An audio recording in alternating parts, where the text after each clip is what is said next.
Chapter 22. After April 12, it may be said that none of the great personages who ordinarily surrounded the emperor remained with him. Excepting the Grand Marshal of the Palace and Comte Drouot, the fate reserved for His Majesty and accepted by him was soon known throughout the palace. On the 16th arrived the commissioners of the Allies, who had been charged to accompany His Majesty to the place of his embarkation for Elba. They were Count Shivalov, aide-de-camp of the Emperor Alexander for Russia, Colonel Neil Campbell for England, General Kohler for Austria, and Count Waldburg Tchurchevs for Prussia. Although it was by his own request that His Majesty was to be accompanied by these four commissioners, I thought their presence at Fontainebleau seemed to produce an extremely disagreeable impression on him. These gentlemen were received very differently by the Emperor, and from certain words I heard His Majesty say, I was convinced on this occasion, as I had been on others, that he esteemed the English much more highly than the other enemies. Hence, Colonel Campbell was much better received than the other commissioners, while the ill humor of the Emperor was vented chiefly on the envoy of the King of Prussia, who could not help it, and put the best possible face on the matter.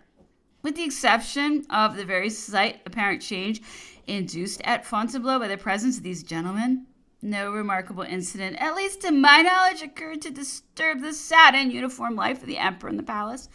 All remained gloomy and silent among the inhabitants of this last imperial abode, and yet I thought the Emperor was personally more tranquil, since he had definitively come to a conclusion, and while his mind was still wavering in the most painful indecision.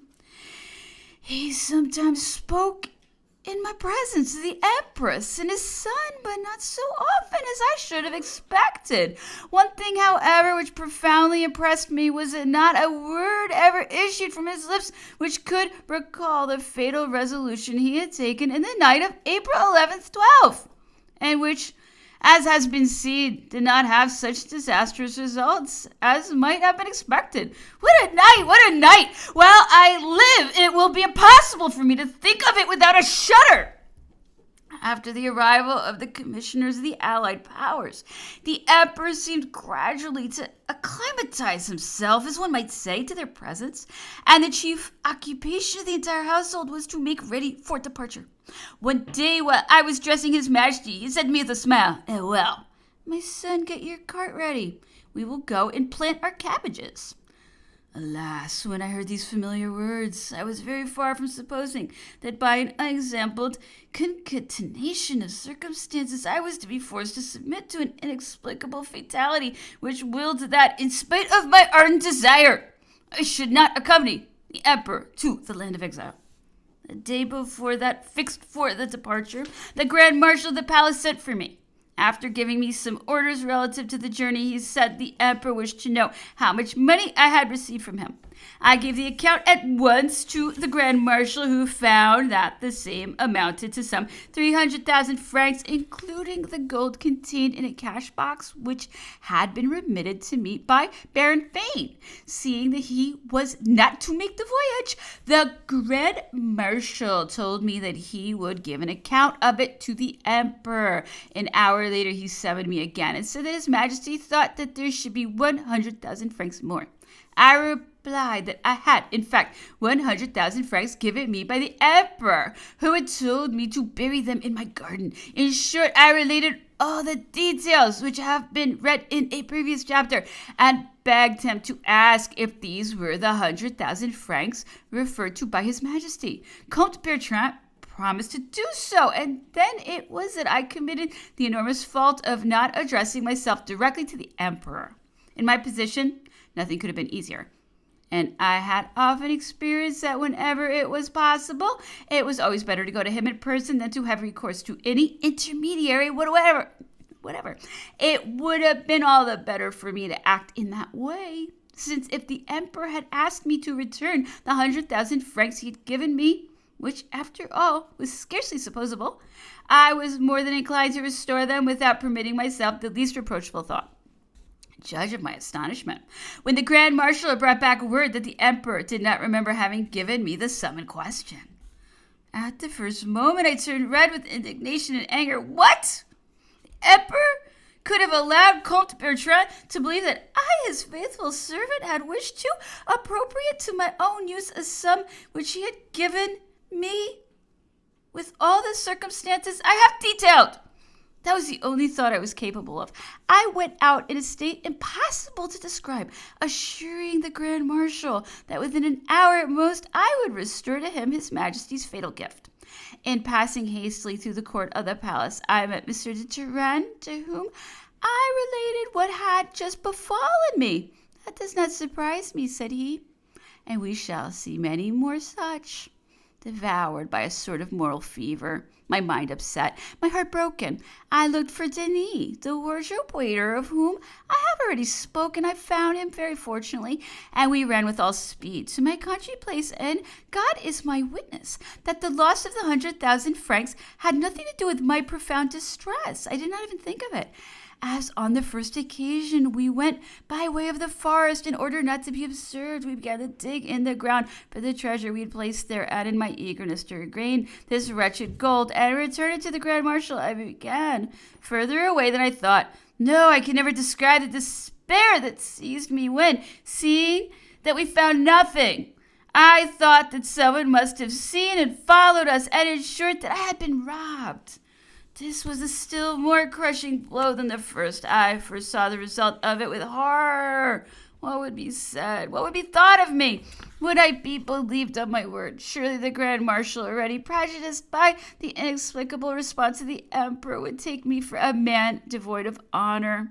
I was overwhelmed by these fatal thoughts when Denis made me observe that we had not been digging in the right place, but were several feet away from it. I caught eagerly at this glimmer of hope once more. We began to dig more eagerly than ever, and I can say without exaggeration that my joy bordered on delirium when I perceived the first of the sacks. We took out the whole 5 in succession, and with the assistance of Denis, I brought them back to the palace.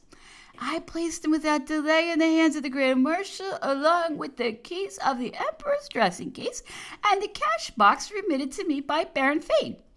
As I was leaving him, I said, Monseigneur, I beg you to be so good as to inform His Majesty that I shall not follow him.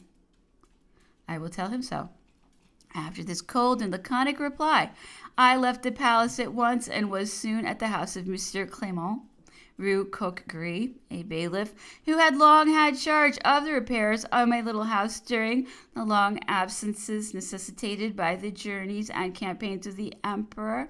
There I gave free vent to my despair. I was stifling with rage when I thought that anyone could have suspected my honesty after I had served the Emperor 14 years with a disinterestedness so scrupulous that many people called it folly, when I had never asked the Emperor for anything, either for myself or my relatives. My head swam when I tried to explain to myself how it was possible that the Emperor, who knew this well, could have given me out to a third person as a dishonorable man. The more I thought of it, the more extreme became my indignation, and the less possible was it for me to discover the shadow of a motive for the blow that struck me. I was in the greatest violence of my despair when Monsieur Hubert, ordinary valet de chambre of the Emperor, came to tell me that His Majesty would give me whatever I pleased if I would follow him, and that 300,000 francs would be counted out to me at once. In his first moment, I asked all honest men what I could do, and what they would have done in my place. I replied that when I resolved to devote my entire life to the service of the Emperor, I had no vile interest in view, but that it broke my heart to think he could have allowed Comte Bertrand to think me an impostor and a dishonest man. Ah, how happy would I have been if the Emperor had never dreamed of giving me those cursed 100,000 francs! Such ideas put me in torment. Ah, if I could have taken 24 hours for reflection, just as my resentment was, how I would have sacrificed it. I would have thought of nothing but the Emperor. I would have followed him. A painful and inexplicable fatality would not have it so. This happened on April 19, the unhappiest day of my life. What an evening! What a night! I passed. What grief was mine when I learned next day that the emperor had departed at noon after bidding farewell to his guard. By morning, all my resentment had cooled down on thinking of the emperor. 20 times I wished to return to the palace. 20 times after his departure, I wanted to post after him until I could rejoin him, but I was chained fast by the very offer he made me through Mr. Hubert. Perhaps, thought I, he may believe that it is that which brings me. It will doubtless be said by those around him, and what opinion will they have of me? In this cruel perplexity, I dare not come to a decision. I suffered all that a man can suffer. And at times, that which was only too true seemed unreal to me. So impossible did it appear that I could be where the emperor was not. Everything in this frightful position served to increase my anguish. I was sufficiently acquainted with the emperor to know that even should I return to him, he would never forget that I had wished to leave him. I felt unable to endure such a reproach from his mouth. Moreover, the physical sufferings caused by the malady with which I was attacked had become extremely acute, and I was obliged to keep my bed for a long time. I could once more have overcome these physical sufferings, cruel though they were, but the frightful complication of my position reduced me almost to stupidity. I saw nothing that surrounded me. I heard nothing that was said to me. After what I have said, the reader will surely not expect me to tell him anything about the farewell of the emperor to his old and faithful guard, about which, for that matter, enough has been published to let the truth be known concerning an event which took place in public. Here my memoirs might end, but I think the reader will not refuse me a few moments' attention for facts which I have a right to explain, and for certain others bearing on the return from Elba. I will continue on the first point. The second will be the subject of a final chapter. The emperor then had departed, and I was shut up alone in my country house thenceforward, very dismal to me. I held myself aloof from communication with anyone whatever, reading no news and not seeking to learn any. After a while, I received a visit from one of my Parisian friends, who told me that the journals were talking of my conduct without knowing what it had been, and that they blamed it greatly. He added that it was Monsieur de Turenne who had sent the editors the note in which I was criticized with extreme severity. I must say that I did not believe this. I knew Monsieur de Turenne too well to believe him capable of so dishonorable a proceeding, all the more so because I had told him the whole thing frankly, and I have quoted his reply. But wherever it came from, the harm was none the less done, and I was reduced to silence by the incredible complexity of my position. Certainly, nothing would have been easier than to reply to repel the calumny by an exact recital of the facts. But ought I to justify myself in that way, and so to say by accusing the emperor, and that at a moment when so violent an excitement prevailed among his enemies? When I saw so great a man the target of calumny, I, a pitiful member of the obscure multitude, could well endure that some of these envenomed shafts should likewise fall on me. At present, the time has come to tell the truth, and I have told it without reserve, not to excuse myself. For on the contrary, I accuse myself of not having made a total abnegation of myself and what would have been said about me, and followed the emperor to the island of Elba. Yet, let me be permitted to say in my own favor that in this medley of physical and moral sufferings which simultaneously assailed me, one ought to be very sure of never having failed himself before he utterly condemns the irritability so natural to a man of honor who is accused of a fraudulent abstraction. So this, I said to myself, is the reward of so many cares, so many fatigues, of a boundless devotion and a delicacy, which the emperor, I can say it openly, has often praised, and to which he afterwards did justice, as will be seen when I have to speak of certain circumstances belonging to the epoch of March 20 and the following year. The resolution to quit the emperor, which I took in my despair, has been gratuitously and maliciously ascribed to interested motives, whereas the simplest good sense should suffice to make it plain that if I had been capable of being guided by my interests, everything would have inclined me to follow his majesty. In fact, the chagrin which he caused me and the violent manner in which I was affected by it have been more injurious to me than any other determination could have been. What could I hope for in France, where I had no right to anything? Is it not evident, moreover, to anyone who will consider my position once so confidential near the emperor, that if I had been guided by the love of money, my place would have allowed me to reap abundant harvests without any detriment to my reputation? But my disinterestedness was so well known that I can defy anyone to say that in all the time my favor lasted, I ever made use of it to render any but disinterested services. Many a time I have refused to support a request simply because the solicitation to do so is accompanied by an offer of money. Offers that were often very considerable. Let me cite a single example among many others of a similar kind. I received one day an offer of 400,000 francs from a lady of very noble name, if I would induce the emperor to receive favorably a petition in which she claimed what was due to her for a piece of ground in which the harbor bay had been constructed. I had succeeded in requests more difficult than this. Well, I refused to lend it my support, solely because of the offer made me. I would have liked to oblige this lady, but simply for the pleasure of obliging her, and it was always with that single end in view that I solicited favors from the emperor, which he nearly always granted. Nor can anyone say that I asked his majesty for licenses, for lottery bureau, or anything of that kind. A scandalous trade in which is known to have been often made, and without any doubt, if I had asked for anything of the kind, the emperor would have given it. The confidence which had always been shown me by the emperor was such that even if Fontainebleau, as it had been decided that none of the ordinary valets de chambre of his majesty were to accompany him to the island of Elba, the emperor left to me the selection of a young man who could second me in my service. I thought of an apartment waiter whose pravity was perfectly well known to me, and who was besides the son of Madame Marchand, the first cradle rocker of the King of Rome. I mentioned him to the emperor, who approved of him, and I went at once to communicate the news to Monsieur Marchand, who accepted the place with gratitude, and showed me by his thanks how happy he was to accompany us. I say us, for at that moment I was far enough from foreseeing the succession of fatal circumstances, which I have faithfully reported. And it will be seen hereafter by the manner in which Monsieur Marchand spoke of me at the Tuileries during the 100 Days, that I had not placed confidence in an ingrate. Chapter 23.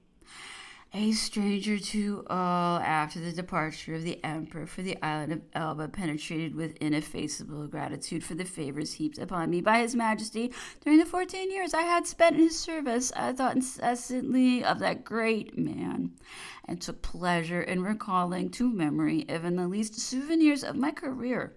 Concluding that a life of retirement best befitted my former position, I passed my time tranquilly enough with my family in the country house which I had acquired. Nevertheless, a painful idea would recur in spite of me. I feared lest men who were jealous of my former favor might succeed in deceiving the emperor as to my unalterable devotion to his person, and foster the false opinion of me which they had momentarily succeeded in creating. Although my conscience reassured me on this point, the idea was nonetheless painful, but as will presently be seen, I had the happiness of gaining a certainty that my fears in this respect were not well founded. Although totally unacquainted with politics, I read with keen interest the journal I received in my retreat after the great change which was styled the Restoration. And the simplest common sense was all I needed to see the glaring difference that existed between the fallen government and the new one. I saw the series of titled men everywhere replacing the lists of distinguished men who, under the empire, had given so many proofs of merit and courage. But in spite of the great number of malcontents, I was far from thinking that the fortune of the emperor and the wishes of the army would bring him back to the throne which he had voluntarily abdicated in order not to be the cause of a civil war in France. Hence, it would be impossible for me to describe my astonishment and the multiplicity of different sentiments by which I was agitated when I received the first news of the emperor's landing on the coast of Provence. I read with enthusiasm the admirable proclamation in which he announced that his eagles would fly from steeple to steeple, and that he would be close behind them in his triumphant march from the Gulf of Juan to Paris. This is the place for the avowal. It was only after quitting the emperor that I had comprehended all the immensity of his grandeur attached to his service almost from the beginning of the consulate. At an epoch when I was still very young, he had grown, if I may say so, without my perceiving it. And what I had especially seen in him on account of the nature of my service was an excellent master, still more than a great man. But how different an effect had distance produced on me from what it ordinarily produces. I had difficulty in believing, and I am even yet frequently astonished at the bold frankness with which I had often dared to sustain before the emperor the things which I thought true. For very often, instead of being annoyed by my vehemence, he would say, with a gentleness accompanied by a benevolent smile, Come, Monsieur Constant, don't fly into a passion. Adorable kindness in a man of so lofty a rank. Well, it is doubtful if I even notice it when in his chamber, but since then I have felt all its worth. On learning that the emperor was to be restored to us, my first impulse was to go at once to the palace so as to be there on his arrival. But reflection and the counsels of my family made me conclude that it would be more suitable to await his orders in case he wished to recall me to his service. I had to applaud myself for acting on the latter idea, since I had the happiness of learning that His Majesty approved my conduct. I learned in effect, in the most positive manner, that the emperor had barely arrived at the Tuileries when he deigned to say to Monsieur Ible, concierge of the palace at the time, Well, what is Constant doing? How is he? Where is he? Sire, he is at his country place, which he has not quitted. Good, very good. He is lucky. He's planting his cabbages. I also learned that in the first days of his return, His Majesty, having had a list of the pensions on his privy purse drawn up, had the goodness to append a note to mine requiring it to be augmented. Lastly, I experienced a lively satisfaction of another sort doubtless, but not less keen, that of not having made an ingrate. It has been seen that I had been fortunate enough to place Monsieur Marchand with the emperor. Now this is what was reported to me by a witness. In the beginning of the 100 days, Monsieur Marchand happened to be in one of the salons of the Tuileries, where several persons were assembled, some of whom expressed themselves concerning me in a rather ill-natured way. My successor with the emperor quickly interrupted them, saying there was no truth in the imputations of which I had been made the object, and adding that so long as I was in favor, I had constantly obliged every member of the household who had had recourse to me, and had never injured anyone. As to that, I dare affirm that Monsieur Marchand said nothing but the truth, but I was none the less affected by the uprightness of his conduct with regard to me, and especially in my absence. Not having been at Paris March 20, 1815, as has just been seen, I would have nothing to say about the circumstances of that memorable epoch if I had not received from some of my friends a number of details concerning the night which followed the return of the emperor to the palace, become once more imperial. It may easily be believed that I was eager to know all that related to the great man who was then regarded as the savior of France. I will begin by reporting exactly the account given me by a brave and excellent man of my acquaintance, then a sergeant of the Parisian National Guard, and who was on duty at the Tuileries March 20. At noon, he said to me, 3 companies of the National Guards entered the court of the Tuileries to occupy the inner and outer posts of the palace. I was a member of one of these companies belonging to the 4th Legion. My comrades and myself were all impressed by the incredible sadness inspired by the sight of an abandoned palace. Everything was deserted. In fact, at most, one caught sight here and there of some men in the royal livery, occupied in taking down and carrying away some pictures representing different members of the Bourbon family. We were also assailed by the noisy shouts by a really frenzied multitude climbing up the gates, trying to get over them, and pushing against them with such force that in some places they bent, so as to make it seem likely that they would come down. This multitude presented a frightful appearance and seemed inclined to pillage the palace. We had not been in the inner court more than a quarter of an hour when an accident not very serious in itself, threw into consternation both ourselves and the crowd thronging the whole length of the railings of the carousel. We saw sparks rising from the chimney of the king's chamber. It had been set afire by an enormous mass of papers, which had just been burned there. This accident gave rise to the most sinister conjectures, and a rumor soon spread to the effect that the Tuileries had been ruined before the departure of Louis XVIII. A patrol of 15 men of the National Guard was instantly formed, commanded by a sergeant. They went through the chateau in every direction, examined all the apartments, visited the cellars, and made sure that there was no sign of danger anywhere. Although reassured on this point, we were still not without anxieties. As we were repairing to our post, we had heard numerous groups shouting, "Long live the king! Long live the Bourbons!" And we soon had proof of the exasperation and fury of a portion of the people against Napoleon. For a superior officer who had imprudently donned the tricolor cockade too soon only reached us with the greatest difficulty, having been pursued all the way from the Rue Saint-Denis. We took him under our protection and brought him inside, and certainly he had need of it. At this moment, we received orders to send away the people, who were more than ever bent or climbing over the gates, and to do so we were forced to use our weapons. We had occupied the post of the Tuileries for an hour at most when General Excelmans, who had been made commander-in-chief of the Chateau Guard, ordered the tricolor flag to be hoisted over the middle pavilion. The reappearance of the national colors moved us to lively satisfaction, and thereupon the cries of "Long live the king!" the people suddenly substituted that of "Long live the emperor!" and we heard no other all the rest of the day. As for us, when we were told to put on the tricolor cockade, it was a very easy matter, for a great many of the National Guards had preserved their old one, which they had merely covered with a scrap of folded white percale. We were told to stack our arms in front of the Arch de Triomphe, and nothing extraordinary happened until 6 o'clock in the evening. Then the lanterns began to be lighted along the road.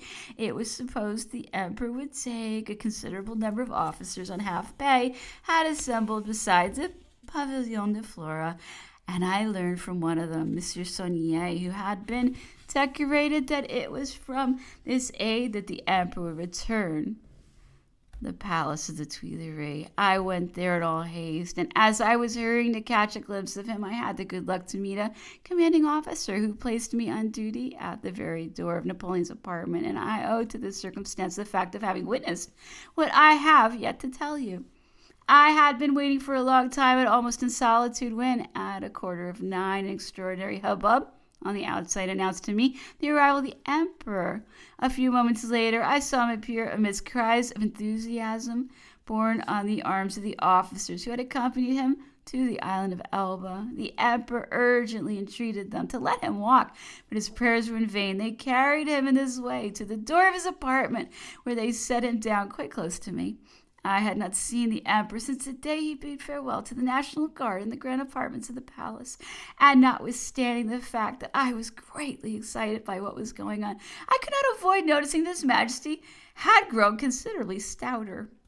The emperor had scarcely entered his apartment when my service became interior. Marshal Bertrand, who had just replaced General Excelmans in command of the Tuileries, ordered me not to allow any person to enter without first notifying him and giving him the names of all who presented themselves to see the emperor. One of the first who came was Cambaceres, who seemed to be paler than usual. Soon after came the father of General Bertrand, and as this venerable old man was about to begin by paying homage to the emperor, the latter said to him, "No, sir, nature first." And in saying it by a movement as prompt as his remark, Napoleon threw him, as it were, into the arms of his son. Next came Queen Hortense, accompanied by her two children. Not true. The Comte Regnault de Saint-Jean d'Angely and many other persons whose names have escaped me. I did not see again those whose presence I announced to Marshal Bertrand, because they all passed out through another door. I continued this service until 11 o'clock in the evening, when I was relieved of my sentry duty and invited to supper at an immense table laid, it seemed to me, for at least 300 persons. All who were in the palace took their place in turn. I saw the Duke de Vicenza there, and I sat opposite General Excelsior.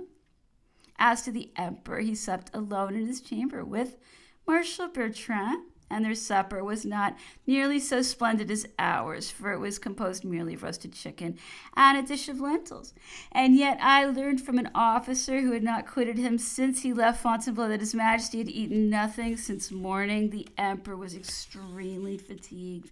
I had occasion to notice this every time that the door of the chamber was open. He was sitting on a chair opposite the fire with his feet up resting against the mantelpiece. As we all remained at the Tuileries, someone came at 1 o'clock in the morning to say that the emperor had just gone to bed, and that in case any of the soldiers who had accompanied him should arrive in the night, he had given orders to have them take the service of the palace conjointly with the National Guard. The poor wretches were hardly in condition to obey such an order.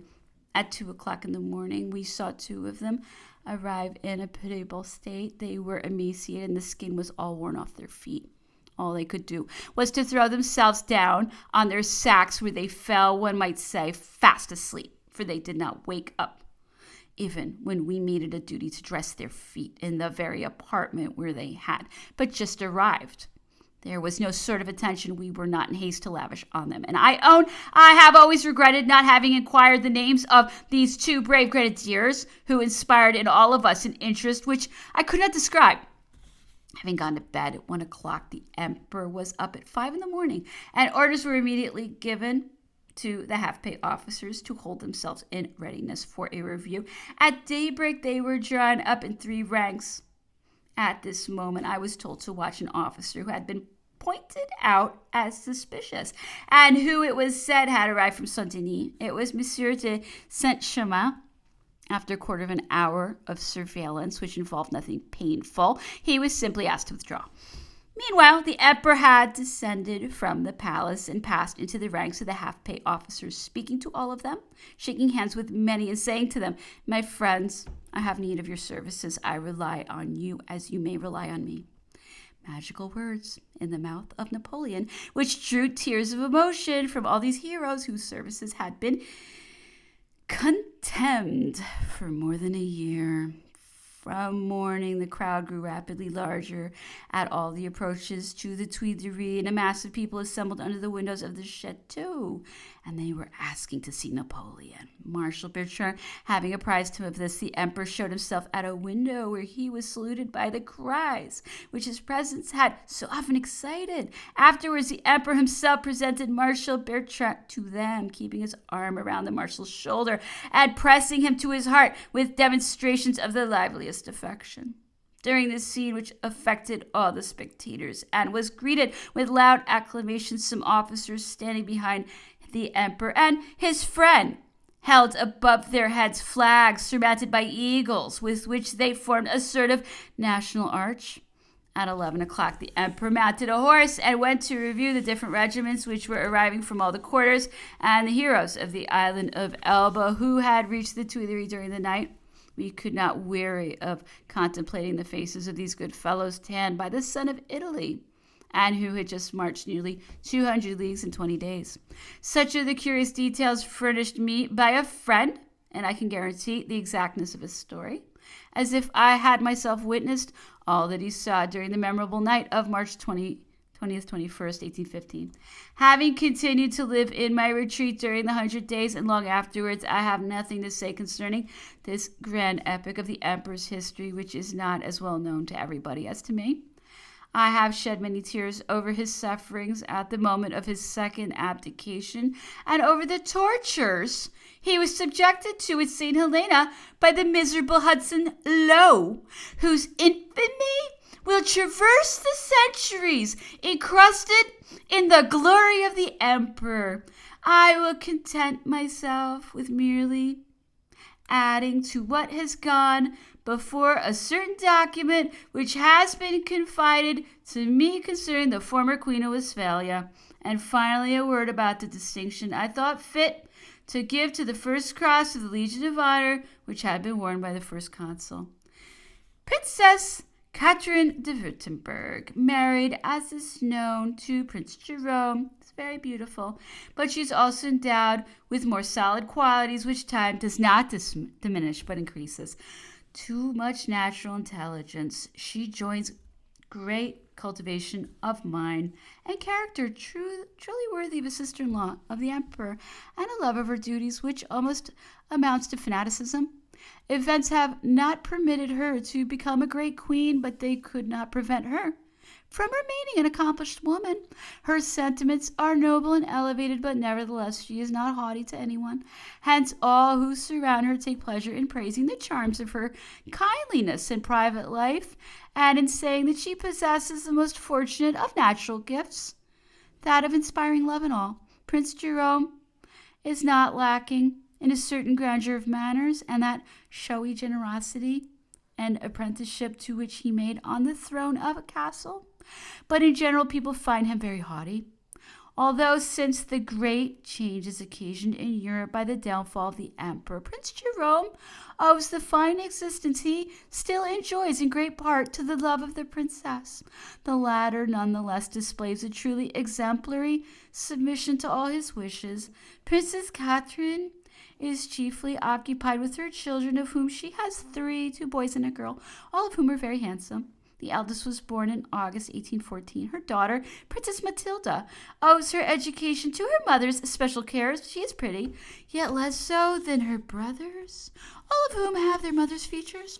After the not flattering portrait just drawn of Princess Catherine, it will doubtless be found surprising that, gifted as she is with so many solid qualities, she has never been able to conquer an inexplicable leading to petty superstitions. Thus, for example, she dreads extremely to sit down at a table where there are 13 guests. Here is a fact whose authenticity can be guaranteed, and which may flatter the weakness of persons tainted by the same superstition as that of the Princess of Württemberg. One day at Florence, being present at a family dinner, she noticed that there were but 13 covers. Suddenly she turned pale and obstinately refused to sit down. Princess Elisa Bacciocchi mocked at her sister-in-law, shrugged her shoulders, and said to her with a smile, "There is no danger. We shall be 14, for I am pregnant." Princess Catherine yielded, but with extreme reluctance. Not long after, she had to put on mourning for her sister-in-law. And the death of Princess Elisa contributed not a little, as may be believed, to make her more superstitious than ever about the number 13. And well, let the strong-minded brag as much as they please, but I can console the feeble, for I venture to affirm that if the emperor had witnessed a similar event in his own family, an instinct stronger than reflection, stronger than his all-powerful reason, would have caused him some moments of painful uneasiness. And now nothing remains but to give an account of the use to which I put the first consul's cross of honor. Let nobody be disturbed. I did not make a bad use of it. It is on the breast of a hero of our old army. In 1817, I made the acquaintance of Monsieur Godot, a former captain of the Imperial Guard. He had been grievously wounded at Leipzig by a cannonball which plowed through his thigh. I saw in him so plain and frank an admiration for the emperor. He urged me so many times to give him something, no matter what, which had belonged to his majesty, that I made him a present of the cross of honor I speak of, he having long been decorated with that order. This cross is, I may say, a historic monument. First, because it is, as I have said, the first that the emperor wore. It is of silver, of medium size, and not surmounted by the imperial crown. The emperor wore it for a year. It decorated his breast for the last time the day of the Battle of Austerlitz. After that day, in fact, his majesty took an officer's cross in gold with the crown, and never again wore the cross of a simple legionary.